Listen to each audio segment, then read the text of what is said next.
Third degree ప్రయోగిస్తే ఆయన గట్టిగా అరుస్తున్నాడంట చెంచల్గూడ జైల్లో. హాయ్ గైస్, జానీ మాస్టర్కి సంబంధించి చాలా అప్డేట్స్ వస్తున్నాయి భయ్య. ఆయనని పోలీసులు పట్టుకున్నారు, ఆయన క్రైమ్ ఒప్పుకున్నాడు అని చెప్పి వార్తలు వస్తున్నాయి. రిమాండ్ రిపోర్ట్ కూడా బయటికి వచ్చింది. ఆయన పోలీస్ కస్టడీలో ఒక 14 days ఉంటాడంట. ఆయన తప్పు చేశాడని చెప్పి జానీ మాస్టర్ ఒప్పుకున్నాడంట భయ్య. కానీ జానీ మాస్టర్ వాళ్ళ వైఫ్ ఇదంతా సొల్లు, అసలు ఆయన క్రైమ్ చేయలేదు. ఈ news papers, news articles, news channels, YouTube channels లో వచ్చేది అంతా ఫేక్ ప్రాపగండా అని చెప్తున్నారు. యాక్చువల్లీ ఆ అమ్మాయి మీద కేసు వేయాలంట. ఆ అమ్మాయి అసలు మంచిది కాదు అని చెప్పి జానీ మాస్టర్ వాళ్ళ వైఫ్ సుమలత గారు అలియాస్ ఆయేషా చెప్తున్నారు. దీని వెనుక ఒక పెద్ద కుట్ర కూడా ఉంది అని చెప్పి చెప్తున్నారు.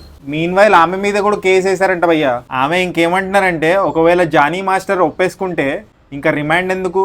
రిమాండ్ అర్థం ఏంటంటే ఆయనను తీసుకెళ్ళి ఇన్వెస్టిగేట్ చేస్తారు, అసలు ఏం జరిగింది ఆయన వర్షన్ కనుక్కుంటారు.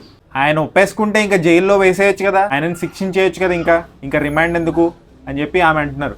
మరోవైపు చాలా క్రియేటివ్ వార్తలు వస్తున్నాయి భయ్య ఈ కేసుకి సంబంధించి. అవి క్రియేటివిటీ వాడడానికా లేకపోతే క్లారిటీ ఇవ్వడానికా అర్థం కావట్లేదు నాకు. వాటిలో ఎంత నిజం ఉందో కూడా తెలీదు. ఒక వార్త నేను చూసింది ఏంటంటే, జానీ మాస్టర్కి థర్డ్ డిగ్రీ ఇస్తున్నారంట. థర్డ్ డిగ్రీ అంటే పోలీసులు చాలా బ్రూటల్గా, చాలా దారుణంగా టార్చర్ చేస్తారు అక్యూజ్డ్ని ఇన్ఫర్మేషన్ లాగడానికి. సో జానీ మాస్టర్ మీద థర్డ్ డిగ్రీ ప్రయోగించారంట. థర్డ్ డిగ్రీ ప్రయోగిస్తే ఆయన గట్టిగా అరుస్తున్నాడంట చెంచల్గూడ జైల్లో. ఇది నేను ఒక యూట్యూబ్ ఛానల్లో చూశాను భయ్య. ఇంకో న్యూస్ ఏంటంటే, జానీ మాస్టర్ని చెంచల్గూడ జైల్లో ప్రిజనర్స్ కొట్టారంట, ఆయన మీద దాడి చేశారంట. మరోవైపు కొన్ని ఛానల్స్ అయితే కొంతమంది ఫిల్మ్ స్టార్స్ ఇన్వాల్వ్ అయి ఉన్నారు దీంట్లో. జానీ మాస్టర్ ఎదుగుదల తట్టుకోలేకే కొంతమంది కుమ్మక్కయ్యి ఇలా వేరే వాళ్ళతో కేసులు పెట్టిస్తున్నారని చెప్పి కొన్ని యూట్యూబ్ ఛానల్స్ ఇంకా న్యూస్ ఛానల్స్ చెప్తున్నాయి. మరా ఫిల్మ్ స్టార్స్ ఎవరో, ఆ కొరియోగ్రాఫర్స్ ఎవరో, ఈ కుట్రలో ఎవరు బాగా ఉన్నారో అది కూడా తెలియాలి, అది కూడా బయటికి రావాలి.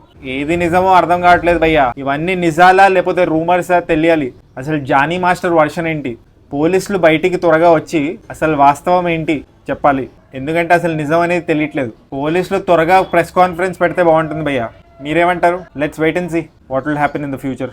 మీన్వైల్ మీరు సబ్స్క్రైబ్ చేసుకోకపోతే సబ్స్క్రైబ్ చేసుకోవచ్చు కదా. పుచ్చుక్ పుచ్చుక్.